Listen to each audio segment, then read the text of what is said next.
பாகிஸ்தானின் திமிர் அடங்கல, இந்தியாவுடன் மீண்டும் போர். அப்போ பாருங்க புதிய சர்ச்சை. ஆபரேஷன் சிந்தூருக்கு பிறகு நடந்த மோதலில் இந்தியாவின் தாக்குதலை சமாளிக்க முடியாமல் பாகிஸ்தானே போர் நிறுத்தம் செய்யுமாறு கோரிக்கை விடுத்திருந்தது.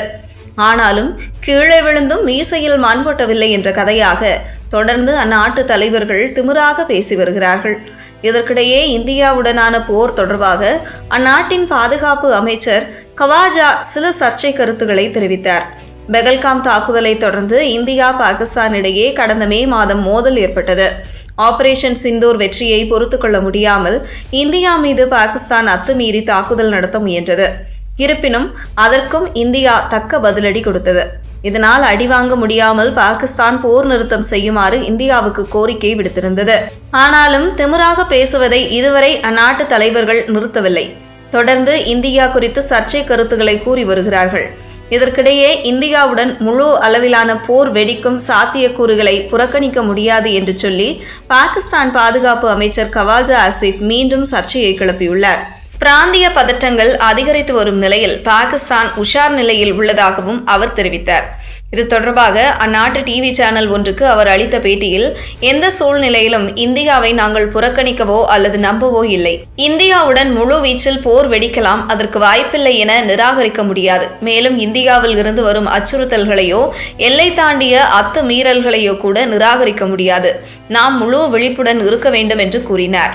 அதே நேரம் பாகிஸ்தான் அமைச்சர் ஆசிஃப் இதுபோன்ற சர்ச்சை கருத்துக்களை கூறுவது இது முதல் முறை இல்லை.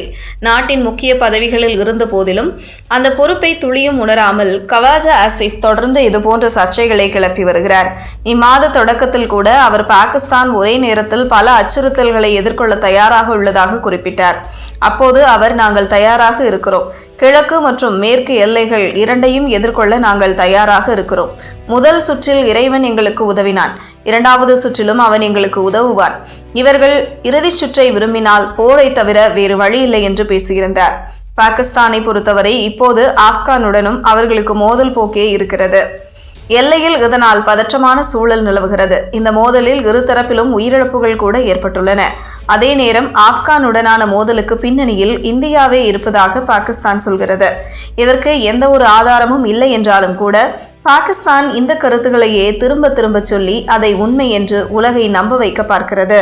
இது தொடர்பாக ஆசிஃப் கடந்த மாதம் ஜியோ நியூஸுக்கு அளித்த பேட்டியில், ஆப்கானுடன் போர் நிறுத்தம் நீடிக்குமா என்பதில் எனக்கு சந்தேகம் உள்ளது.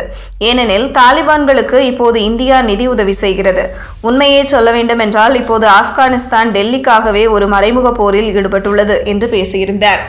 போர் மோதல் என எதுவாக இருந்தாலும் தொடர்ச்சியாக பாகிஸ்தான் இந்தியாவிடம் அடிவாங்கியே வருகிறது. ஆனாலும் கூட அதையெல்லாம் மறைத்துவிட்டு இந்தியா குறித்து ஆதாரமற்ற குற்றச்சாட்டுகள் மற்றும் சர்ச்சை கருத்துக்களை சொல்வதை பாகிஸ்தான் வாடிக்கையாகவே வைத்திருக்கிறது.